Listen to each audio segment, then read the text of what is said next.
Guys मैं आपको सिर्फ 5 रीजन दूंगा जिसकी वजह से मुझे लगता है कि बीएलए बलूचिस्तान लिबरेशन आर्मी एक टेररिस्ट ऑर्गेनाइजेशन नहीं है, but they are freedom fighters.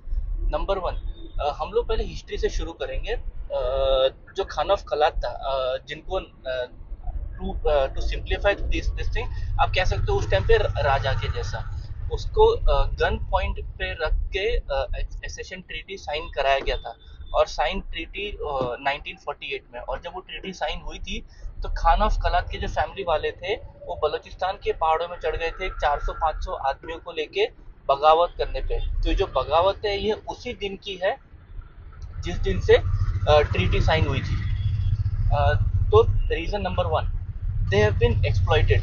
Pakistan में आज जो गैस है, मतलब सुई गैस जिससे पूरे पाकिस्तान में खाना बनता है, स्पेशली पाकिस्तानी पंजाब में, वो डिस्कवर हुई थी बलूचिस्तान में 1950s में। और 20 साल तक बलूचिस्तान के ही लोगों को गैस नहीं मिली। बलूचिस्तान के लोगों को गैस पहली बार मिली 1970 में। और 20 साल तक ये गैस कौन यूज कर रहा था?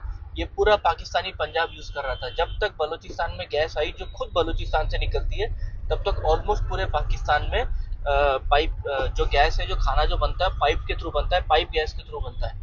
आप पाकिस्तान के किसी भी छोटे से पाकिस्तानी पंजाब के किसी भी छोटे से छोटे कस्बे में चले जाइए, किसी भी छोटी छोटी कॉलोनी में चले जाइए, वहाँ पे आप देखोगे कि वहाँ पे जो गैस आती है खाना बनाने के लिए पाइप से आती है। और आज भी more than 50% of the Balochistan के घर में खाना बनता है लकड़ियों से, जहाँ पे खुद सुई गैस निकलती है। सुई गैस उनके पैरों के नीचे है लेकिन उनकी किचन में नहीं आ रही। क्यों? Because Pakistani Punjab they are exploiting it for their own benefit.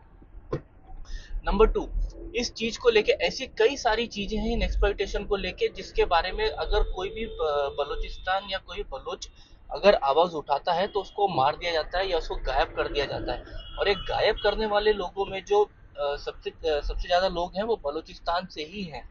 और अगर आप इस्लामाबाद प्रेस क्लब के सामने अगर आप चले जाओ कभी भी, साल के 365 दिन में से कभी भी चले जाओ, बरसात हो, सर्दी हो, धूप हो, कुछ भी हो, कभी भी चले जाओ, तो वहाँ पे आप देखोगे कि वहाँ पे लोग प्लकार्ड लेके अपने जो बिछड़े हुए हैं उनकी फोटोज वगैरह लेके प्रोटेस्ट करते हैं। और कोई सुनने वाला नहीं है, कोई सुनता नहीं है उनकी बात। बलूचिस्तान में हालत इस तरह है कि कई सारी वहाँ पे लेडीज हैं जिनको हाफ विडोज कहा जाता है, बिकॉज उनके पति को उठाए हुए बरसों हो गए, सालों हो गए, उनको पता नहीं कि उनका पति जिंदा है, मर गया है, जेल में है, कहाँ है। वो ये तक कहती हैं पुलिस वालों को, आर्मी वालों को, कि भाई तुम हमको बता दो, तुमने उसको मार दिया है तो कहाँ गाड़ा है, ताकि हम उसका जनाजा पढ़े और उसको मतलब खत्म खत्म करें। क्योंकि वो आधी विधवा बन के पूरी उनकी पूरी जिंदगी निकल गई।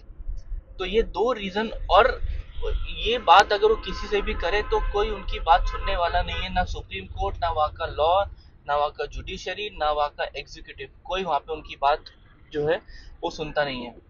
तो इन दो वजहों से पाकिस्तान, जो बलूचिस्तान के जो लोग हैं, आवाम है, वो इतने ज्यादा फ्रस्ट्रेट हो गए हैं कि अब जो है जो जो मिडिल क्लास है पाकिस्तान का, बलूचिस्तान का, वो इस जंग में शामिल हो गया है। और तीसरी बात, वो जब भी आम उन्होंने उठाए हैं उसके बाद से वो किसी निर्दोष को नहीं मारते। वो ना आंख बंद करके किसी को भी नहीं मारते। बिकॉज अगर आप टेररिज्म या कोई टेररिस्ट एक्ट देखोगे दुनिया में कहीं पे भी, तो जब भी टेररिस्ट कोई एक्ट होता है तो वो किसी को बिना देखे आंख बंद करके मार देते हैं। अगर आप हमारे हिंदुस्तानियों को अगर मैं सही भाषा में समझाऊं तो इंटरनेशनली सबसे बड़ा टेररिस्ट अटैक कौन सा है? वो 9/11 का है। अगर मैं सिंपल भाषा, 9/11 में क्या किया था, एक प्लेन लिया था और वर्ल्ड ट्रेड सेंटर के अंदर घुसा दिया था। जो मरता है मरे, जितने लोग ज्यादा मरेंगे जितने, उतना ज्यादा उनको लगता था हमारा नाम होगा। बलूचिस्तान लिबरेशन आर्मी का ऐसा नहीं है। बलूचिस्तान लिबरेशन आर्मी वाले, उनका टारगेट सिर्फ और सिर्फ पंजाब की आर्मी वाले हैं, पंजाब के पुलिस वाले हैं।